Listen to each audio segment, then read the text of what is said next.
Hey, hi Tina. Hey, hi. Am I audible?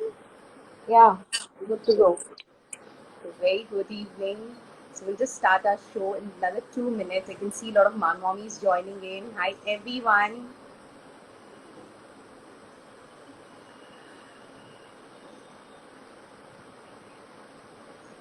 So we'll just take another 2 minutes time. If there is any glitch, let us just go through that.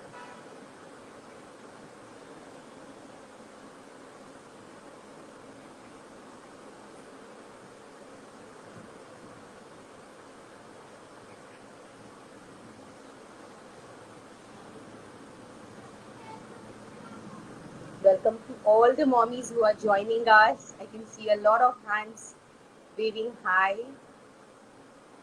Yeah, hi everyone. So I welcome you all to yet another exciting expert series, season 3. At the outset, I would like to thank you all on behalf of Team Nutrizoe for showing so much of love. We are touched by the number of DM and questions being received by all the lovely mommies. Thank you so much. Even today, while we are going through this section, if you all have any questions, we request you to please put it in the comment box. We'll be taking your questions one by one. So just wait for another minute to start the show.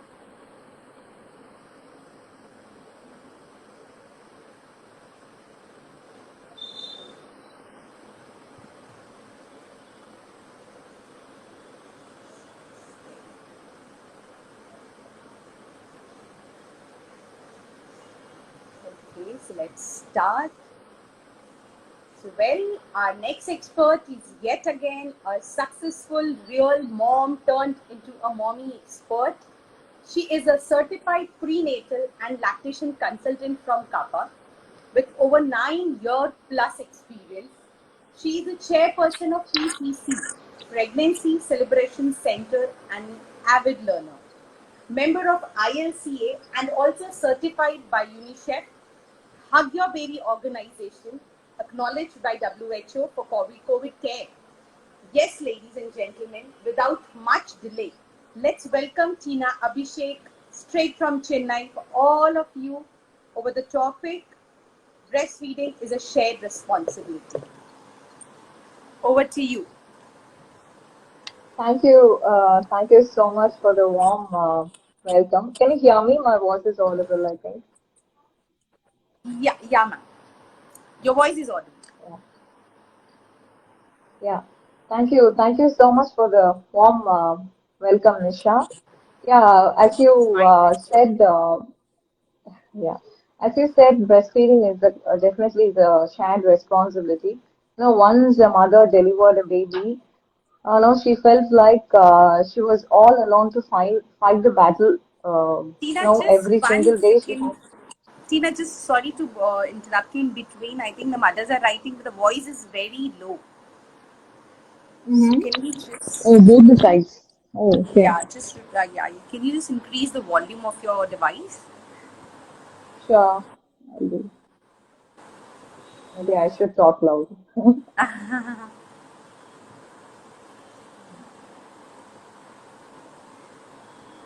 So yeah, how about Yeah, now now? it's better. It's better now? Yeah, Yeah. fine. So when it comes to breastfeeding, most of us think that breastfeeding is a responsibility of a mother. So it is actually not. It's our responsibility. It's a family responsibility and it's a community responsibility. If we all together with the mother, definitely she can breastfeed her baby as long as she wish to. No, if we fail to if we fail to support a mother who breastfeed, she needs from us is only support. So if we fail to support them, no, she will be going to a lot of she will be having a lot of trouble to breastfeed. She has multiple self doubts like am I getting enough supply? Am I a good mother? Is my baby gaining proper weight? No, every single minute she will be bombarded with the multiple questions. So at least a person, maybe a husband or a mother or a, somebody, some care provider is along with her. Definitely, the support will take her to beyond.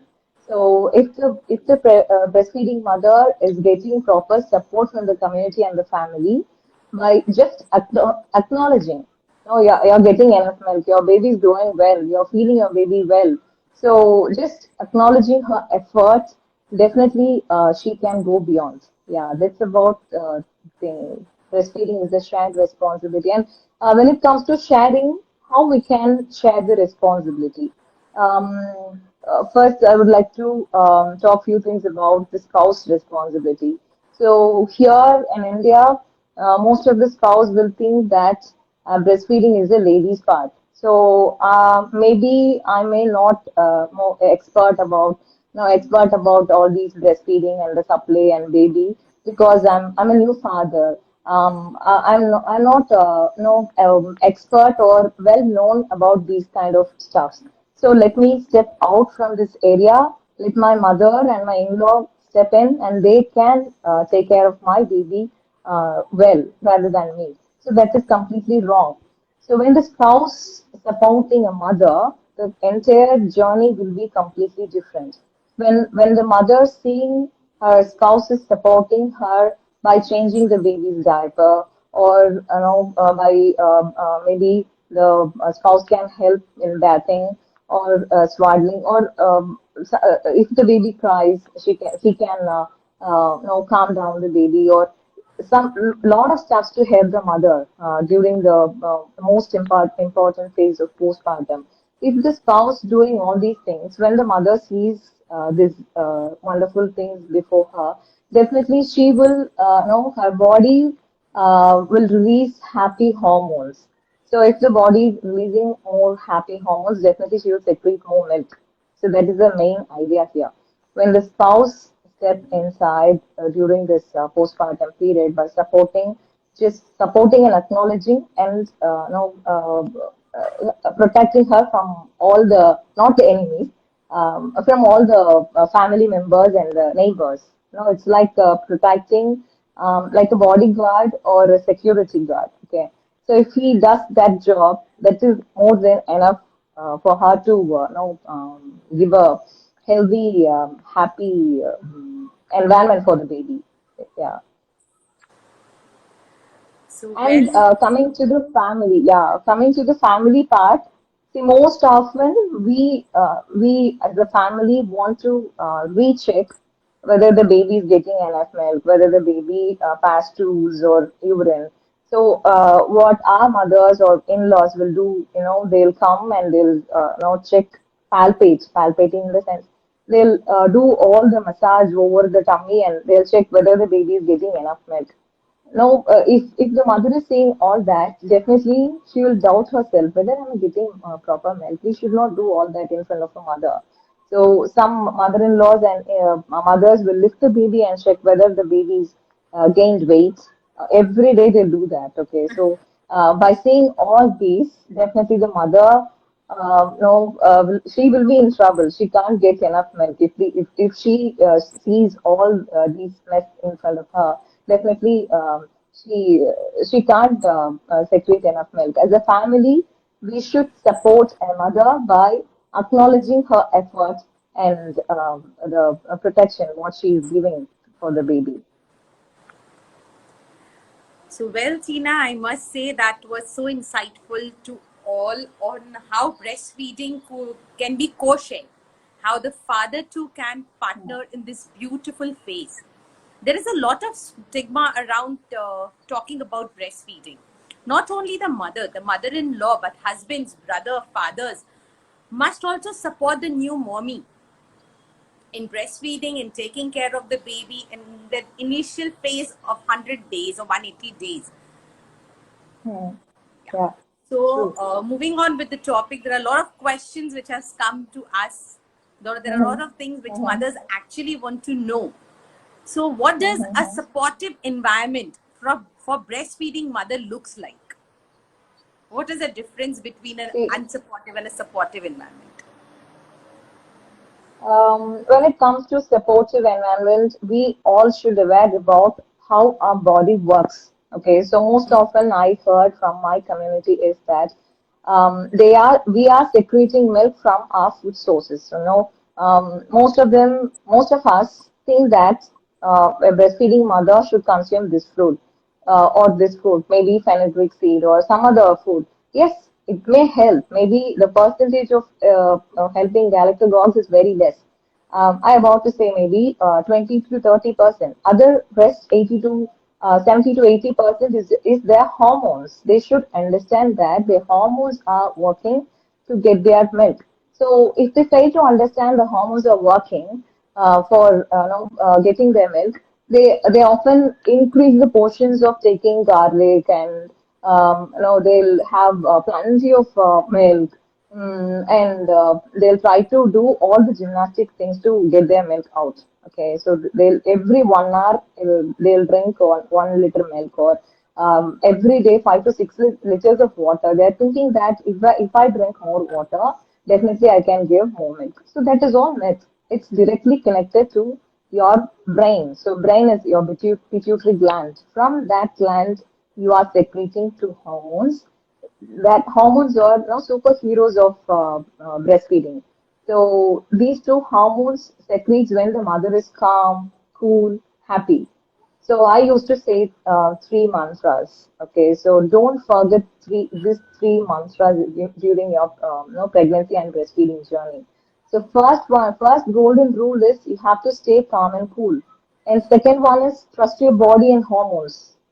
See, inside our womb, we are not doing anything. We are not checking anything, whether the baby is getting enough food or the baby is gaining weight. We are not checking anything. From the day of conception till 40 weeks, the baby is getting enough food and nutrition from our body. Definitely, your breast, your body will secrete enough milk for the baby. That is the only thing. If we understand the concept of being the hormones is the main hero of breastfeeding journey. If we understand that point, we will not research more about the food and drugs and other stuffs. So, as a community, we should provide this environment. We should create more awareness for the family and the mother. So, if we create that environment, definitely the mother will survive. Yeah. Okay. So moving on to the next question. How can a dad be supportive in breastfeeding? Yeah, as I mentioned before, see, again, I used to say, I make my client to say that, say we are pregnant, okay? Don't say my wife is pregnant.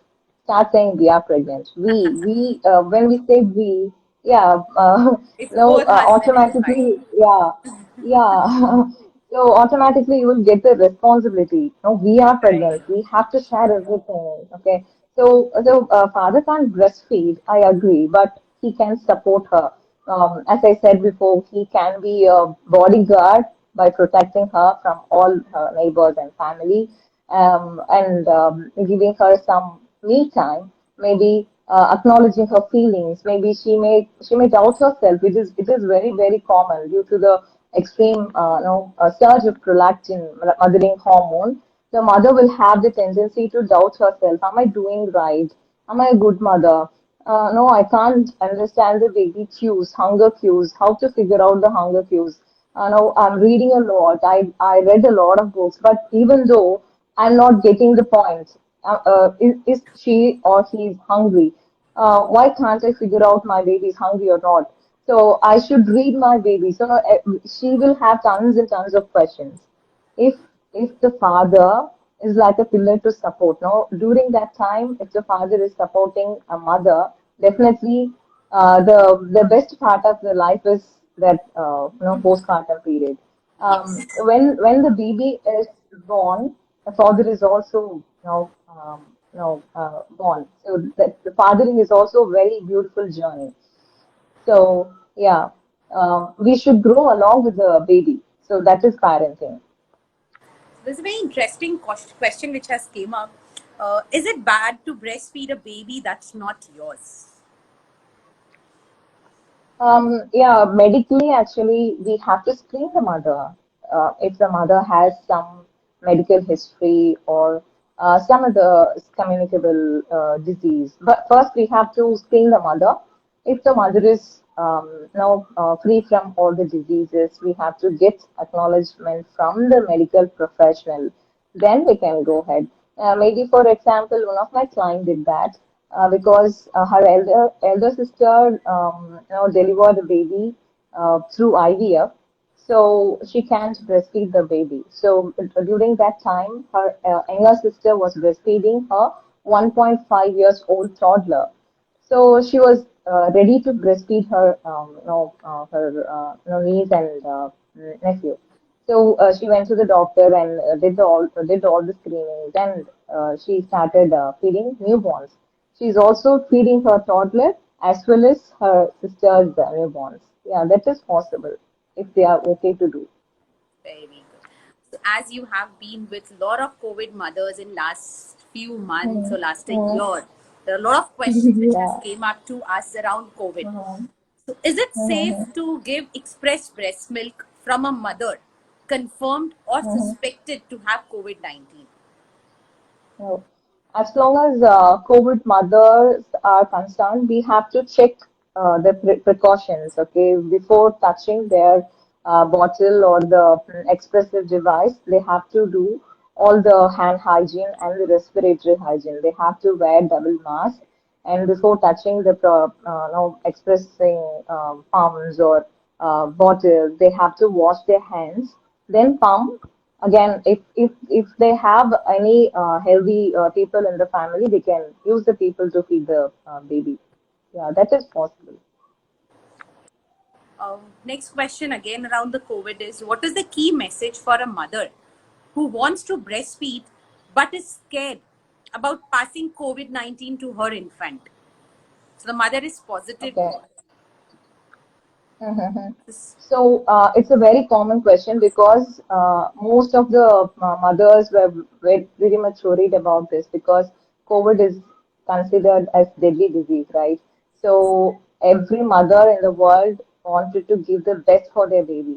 So as long as the researchers are concerned, we don't have right evidence that we don't have any evidence that COVID is passing through the milk. Okay. Past 2 years, they have did a lot of research about this, especially the immunology department. They didn't find anything, any COVID, not particles, any virus in the breast milk surviving there. So nothing to worry about all these stuffs. It's safe to, it's considered to feed your baby if you're positive also. And the most important part is we have to follow all the precautions before you touch your baby. That is the most important thing. If you fail to do that, we are giving the virus to the baby as well. So yeah, we have to follow respiratory hygiene. So respiratory hygiene is we have to follow double masking. We should not touch eyes, nose, and mouth. Okay, so that is respiratory hygiene and hand hygiene. Before touching your baby's products or your baby, definitely you should wash your hands. That is the most important thing. Yeah. So again, there's this question: how much gap, Mm-hmm. how much time gap should be there in feeding and giving massage to the baby? Okay. So maybe 1 hour is fine because most of the mothers have the habit of checking their baby's tummy. Once feeding is over, if the baby's tummy is flat, they're not satisfied. Again, they'll put the baby on their breast. Okay, so that is not necessary. Okay, so once you're done with your baby's feeding, you can wait for maybe 30 to 40 minutes, maybe to be on the safer side, 1 hour. Then you can massage your babies. So massaging is not a problem. Most of the time, what the mothers will do is to put the babies in prone position. Prone is, upside down, tummy time. So during that time, the baby sometimes spit up all the milk they Very um, had during the breastfeeding session. Yeah. The next question is very interesting. So, what is wet nursing? Mm-hmm. Is wet nursing culturally acceptable and can be safe? Wet nursing be can a safe wet nurse be identified?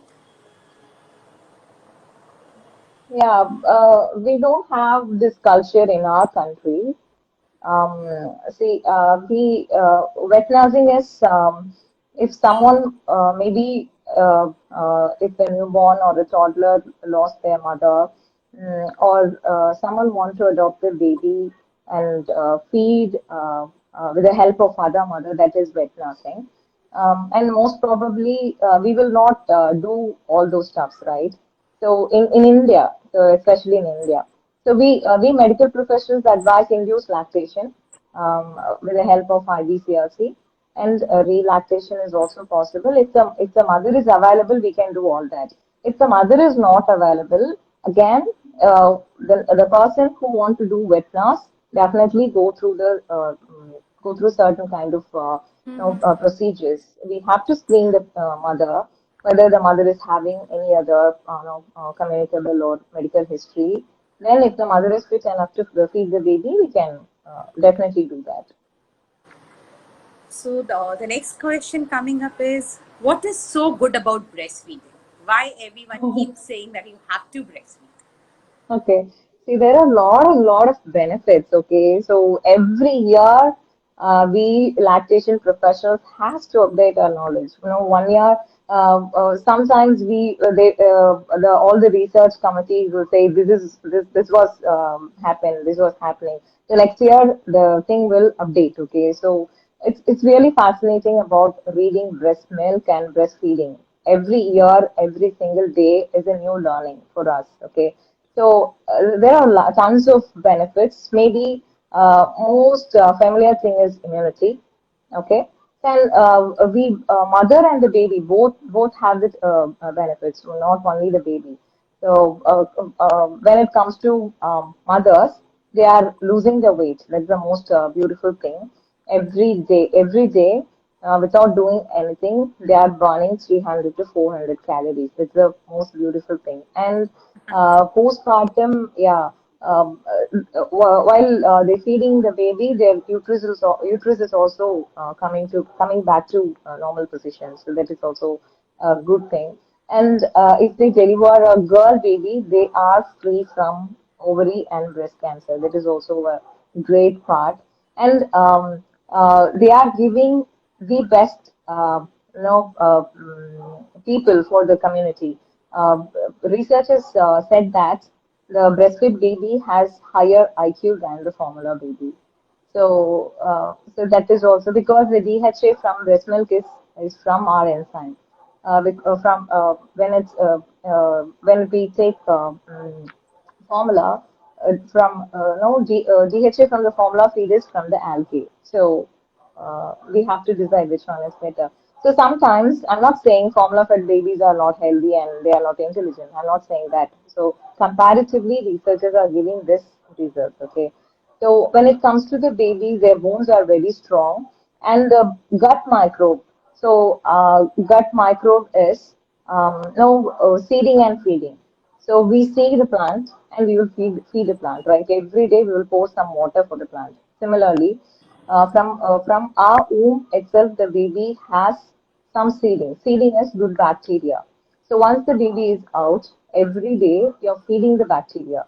So most often the mothers will say this complaint, ma'am, my baby is not pooping every day. My baby is not passing poop every day. The baby has constipation. Every fifth day or sixth day, she or he is passing. Is that normal? So why? Because the baby has human milk oligosaccharides. That's our sugars. That's it's very difficult to digest. So that sugar is feeding the bacteria which is inside the gut. So we humans are training our little humans to fight against bacteria and virus. That's how the breast milk works. So breast milk contains high no sugars, human milk oligosaccharides. So that sugars feed the bacteria. So So we are training them to fight against bacteria and viral. So that is a beautiful part of breast milk. Breastfeeding. Of course. And especially in the times like COVID, it is so important to have our younger ones' immune system at a very good level. So breastfeeding is a must. So moving on to the next question, Yeah. what are 5 things that should be done to promote social justice for breastfeeding? So there are a lot of social injustice like not feeding the baby in public and other things around. So what are the 5 things as per you that Uh-huh. should be done to promote it? Yeah, and see, first of all, we should understand we mammals, okay, we have breasts to nurture our babies. So that is the only thing. Uh, no. So of course, I understand we have multiple reasons. We use our breast to multiple reasons. I agree. But the main purpose of the breast is to nurture our baby. So we should create awareness that now most often the people will ask me, ma'am, this is my second conception. If I am feeding my baby, do you want us to send our first baby out? Is that okay to feed in front of the first one? So that is okay to feed your baby. So no, normalizing the breastfeeding is very difficult around the world. Even the public feeding is unusual in Western countries. What we think is absolutely wrong. Around the world, we have multiple stigmas about this breastfeeding. So because we have dual role for this breast. So that is the reason when we look into someone's breast, the mother is feeding the baby. We are not looking the nurturing part. We are just like that seeing the other part of the breast. So we are most often we will feel weird why she is feeding in public. Okay, so in India definitely people will give some private rooms or they'll give. Some dressing rooms or any other thing, definitely they'll give some private rooms in India. So most of the friends from Western countries, they are saying that they are asking us to feed in restrooms. No, they are asking us to feed in cars. So we Indians mostly respect the mother and baby relationship. I totally all for it. And in society, we have to create the awareness that breastfeeding is completely normal. Normalizing breastfeeding is our responsibility. Every individual has to do it. If you are raising a boy, just tell him that this breast is to nurture for babies. No, I nurtured you when you are very small, and I'm also nurturing your maybe sibling. So if we explain in that way, definitely they'll understand. When they grow up, definitely they'll have the respect for the girls. I'm sure all the mommies and dadas who have joined us must have had a gala time with us today because this was for sure one of the best sessions we had. And I can see a lot of dads also joining us, and I'm sure they have loved it. I hope it would help both a new parent in helping each other through this journey. Thank you so much, Tina, for your time and touching such an important aspect. Stay safe and do watch for our Thank you, next segment. Nisha. Yeah, Thank you, ma'am. Thank you, Tina. Have a nice day. Bye, thank you, mommies. Nisha. Join us live You next too. week. You too. Bye, bye, bye, Bye. bye.